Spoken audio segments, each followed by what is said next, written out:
Welcome from Aurora Consulting, and this video is going to be a lot more serious, and we are not uncomfortable sharing with you what we're about to share. Black Lives Matter.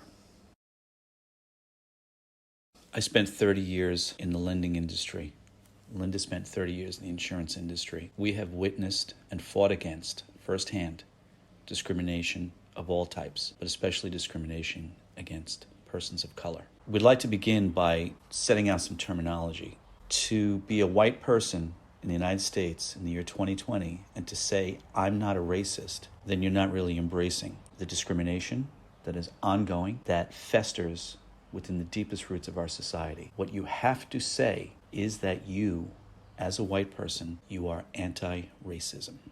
Most of what we're discussing today is directed towards our fellow financial services professionals. Any industry that you work in, that you deal with the general public, where discrimination and racism could be a part of the process, then you need to take a moment today and 5 minutes from now and an hour from now to examine your behaviors. As a white person, it's critical for us to stop and think how we are thinking about certain things and how we are saying certain things. I will never understand the oppression and discrimination.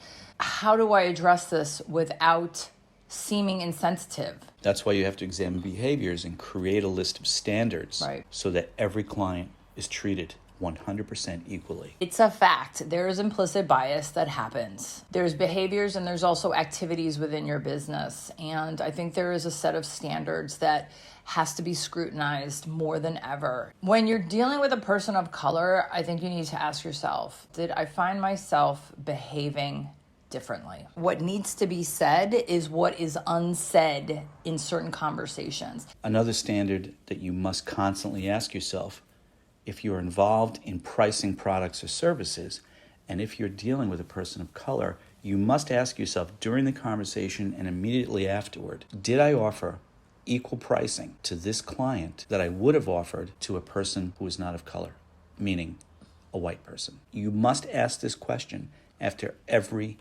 interaction with a person of color, because that is how you train yourself to become anti-racist. That is how you train yourself to eradicate implicit bias. White silence kills. Robert F. Kennedy said in 1968, there is another kind of violence, slower but just as deadly, destructive as the shot or the bomb in the night. This is the violence of institutions, indifference and inaction, and slow decay. This is the violence that afflicts the poor, that poisons relations between people because their skin has different colors. This is a slow destruction of a child by hunger and schools without books and homes without heat. End quote. Robert F. Kennedy in 1968 was talking about what we now in the 21st century call implicit bias.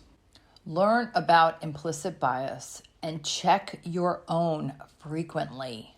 Look at colleagues and people around you through the lens of systemic racism and call it out. Do not be silent with coworkers and employees or other employers. Support Black-owned business and businesses run by other communities of color, ethnicity, and gender. If you've encountered a situation of implicit bias, either within yourself or amongst others, then you can be sure it's happening more than once. That's the danger of systemic racism. It's everywhere, and you must be constantly vigilant. We have so much work to do as a nation to undo the history of oppression, violence, and discrimination. It begins with knowledge, and it continues with the persistent commitment to eradicating it and making our system and our nation equal to everyone. I'm Linda Ray. And I'm Trevor. And we are Aurora Consulting. And we believe Black Lives Matter.